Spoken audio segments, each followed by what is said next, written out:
Hey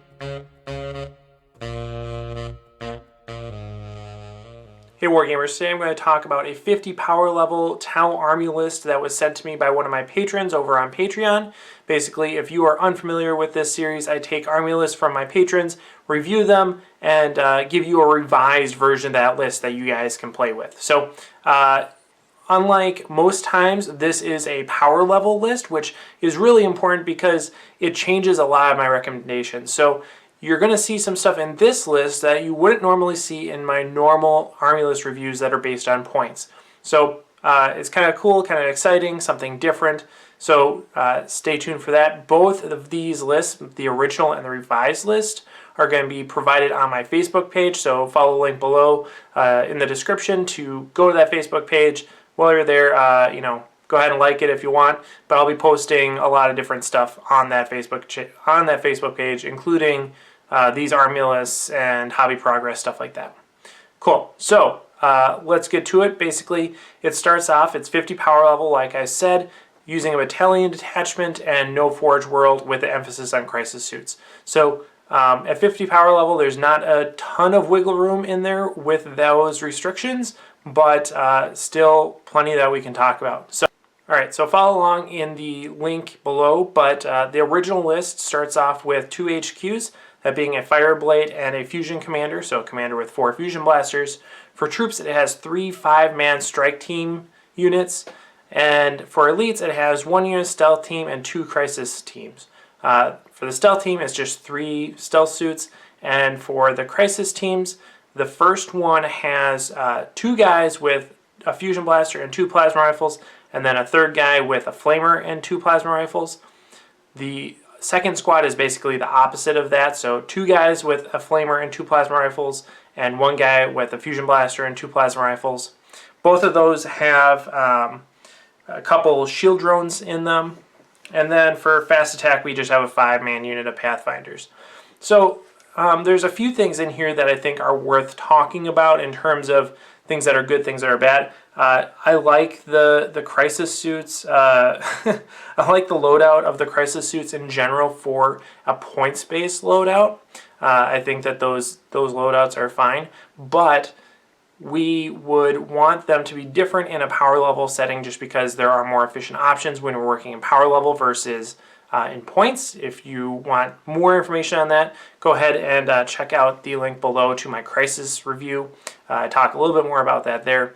But additionally, we also want our units to be relatively uniform. I know if you bring really large units of crisis suits, which I wouldn't recommend, but if you do that, it's a little bit more viable to mix and match the loadouts a little bit. But for these small man units, you really want them to have a well-defined role, and that means having a consistent loadout across those suits. So if I were to keep this loadout, I would have all the flamer suits in one unit and all the Fusion Blaster suits in another unit. That means that you're able to actually deploy them in a way that they'll be most effective. So that's one thing to consider there. Another thing, if you look at the actual description of how power levels work in the index, it suggests that you can take multiple drones for just 1 additional power level, but if you look in Battlescribe, it charges you 1 additional power level for every 2 drones that you take. It's a little bit ambiguous, and I don't think there's an FAQ on that, but yeah, like, we could talk about that for a long time, but basically, it's up to interpretation, and there's arguments for and against it, so just be aware that we're going with the Battlescribe interpretation that every 2 drones is 1 additional power level, just for simplicity. Alright, so my revised list is going to look pretty similar to that original list, but you're going to notice some consistent changes across the board. The first change is that I'm including the Sergeant or the Chazouille or the Chazvray in all of these units.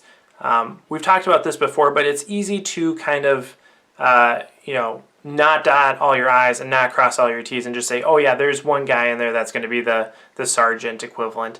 But when you're making a list, you really do need to take the time and make sure that you note that you have those guys in there, both for your benefit, but also for the benefit of your opponent. It just makes for a better game, and it's good practice. So when you're making a list, make sure that you include your Chazouille and your Chazvray in your list. So for my revised list, like I said, I have a Fireblade and a Commander just like before. That's the same. For troops, I still have three Fire Warrior units, but again, I've included the Shazui in there, and I've also bumped one of my units up to 10 men. That's just because you get a little bit more efficiency with that. You actually don't double the number of power level. It's 3 power level for 5 men and only 5 power level for 10 men. So you actually have a higher points efficiency of men at the 10-man unit than the 5-man unit. So there's that to consider. And I had a little bit of wiggle room. So yeah, have a 10-man unit of Fire Warriors and then 2 5-man units. All those have the Shazui, and all those Shazui have marker lights. And that's going to become apparent as to why I did that in a minute. But additionally, under a power level structure, we're not paying any cost for those marker lights, so you might as well include those in there. There's no cost to include the marker lights, so even if you're not planning on using them, it's worth it just to put it on there. And that's kind of the main thing with power level. You want to load up your units as heavily as possible without increasing the power level beyond what you can. So take all those upgrades that you can, because a lot of them don't cost points. In the elite section, it's going to mean that our crisis suits don't have fusion blasters, they don't have flamers, they don't have plasma rifles. They have the most bang for your buck weapon that you can get, and that's the Cyclic Ion Blaster. So it gives you really good versatility. You have multiple shots, which means that you're going to even out more often in terms of your statistical likelihood. You're going to be closer to the statistical average. You're not going to have as much vulnerability to wonky dice or anything like that. So multiple shots is good, and Cyclic Ion Blasters give you a fair amount of flexibility. So for these units, I have 3 Cyclic Ion Blasters on every crisis suit. So 2 3-man units, all with Cyclic Ion Blasters for days. So each unit has 9 Cyclic Ion Blasters, which is a lot of shots. So there's that. I've also bumped up the drone capacity of each of these with the idea that we want these to be aggressive units. We want lots of support, and they're going to be vulnerable to enemy fire, so we want drones in order to step in and take those wounds. So each one of these units has 4 gun drones and then 2 marker drones. The reason why I'm including marker drones is because I want these units to have a fairly good chance at getting at least 1 marker light hit on the target that they're attacking. And so if we have those 2 marker drones built in with the unit, that's you have a 2/3 chance basically to make that happen when you drop them. So that's good. I've also dropped the stealth suit team here for 2 reasons. One is that we already have a fair amount of strength 5 firepower with the strike teams, especially with the new larger unit that I have in there, but also because if we're using Cyclic Ion Blasters, we don't need a homing beacon, and therefore we don't really need to worry that much about stealth suits. So yeah, so I dropped the stealth suits completely from the list. For fast attack, I also leaned really heavily into the upgrades. So instead of being a 5-man unit with pulse carbines and marker lights, it's a 5-man unit. 2 of them have marker lights, but 3 of them have rail rifles. Those are going to give you a little bit more punching power, and again, because we're in a power level system, I'm not worried about the points that I'm spending on them. They cost the same to me as a standard marker light shot, so I might as well take advantage of that, use those power level points for rail rifles instead. So that's why I've included marker lights in the crisis suit units. That's why I've included marker lights in the Fire Warrior units. There's plenty of marker lights in this list to support it without having to actually have Pathfinders provide those marker lights now. So that's it. That's a list. I think this can work out really effectively with, again, a aggressive deep striking setup.